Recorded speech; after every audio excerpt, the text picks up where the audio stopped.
Motherless Brooklyn, written and directed by Edward Norton, starring himself, Alec Baldwin, Gugu Mbatha-Raw, Willem Dafoe, and Bruce Willis, all of whom, according to Norton, have worked on the film completely for free in order to help make the movie in the first place, as it was Norton's passion project. So the story takes place in New York and centers around Lionel, played by Norton. He works for his longtime mentor Bruce Willis as a private investigator. He's quite smart and has excellent memory, but he also has Tourette's syndrome, which makes it difficult for him to function like a regular person. He lives alone, is unmarried, doesn't really seek out the company of other people. At the beginning of the film, he is assisting Bruce Willis on a mysterious case, and it seems that they have bitten off more than they can chew because Willis ends up dead. He's shot dead. Lionel decides to continue the investigation to find out who and why murdered his mentor. And that investigation will lead him to discover the inner workings of New York's planning committees for constructions, parks, and roads.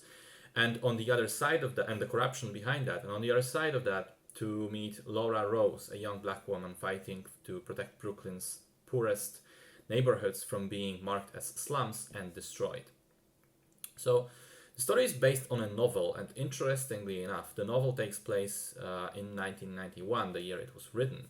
But for the film, the story was moved all the way back to the 1950s. Usually it's the other way around with adaptations. Stories are modernized and not moved back.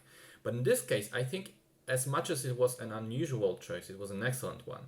The whole story is essentially film noir, and I find that these work best way out in the past. The most well-known of them are probably set in the 1930s and 40s, but 50s work just as well. The atmosphere of New York back then is permeating the film and giving it the perfect setting. In fact, the movie reminded me of a kind of mix between Chinatown, because of the plot, and Taxi Driver, because of how big of a role the city is playing in the film. In creating that atmosphere, Norton also relies very heavily on music. He uses almost exclusively jazz to set the tone, and honestly, this is probably what I remember most from the film. The score is absolutely superb. And much like the city of New York, at some point the music becomes an element of the story and not just its background. One of the key locations in the film is a jazz club in Harlem, and there is one prolonged scene set there in particular, which was just stunning in every way, with a band playing live, a band based on Miles Davis's quintet, no less, while Lionel and Laura are listening and eventually dancing. Just beautiful cinema. What also works really well are all the performances. I was worried about Norton doing Tourette's because that's an easy trap to fall into, to become a caricature. However, I think he ended up doing a terrific job. I've read that he consulted with people who actually do have the condition, as well as their association in the US, and they all approved what he's done. I think he manages to also give that layered performance of someone who is not defined by that affliction. Tourette's is just something he lives with. It's a part of him, but it doesn't define him.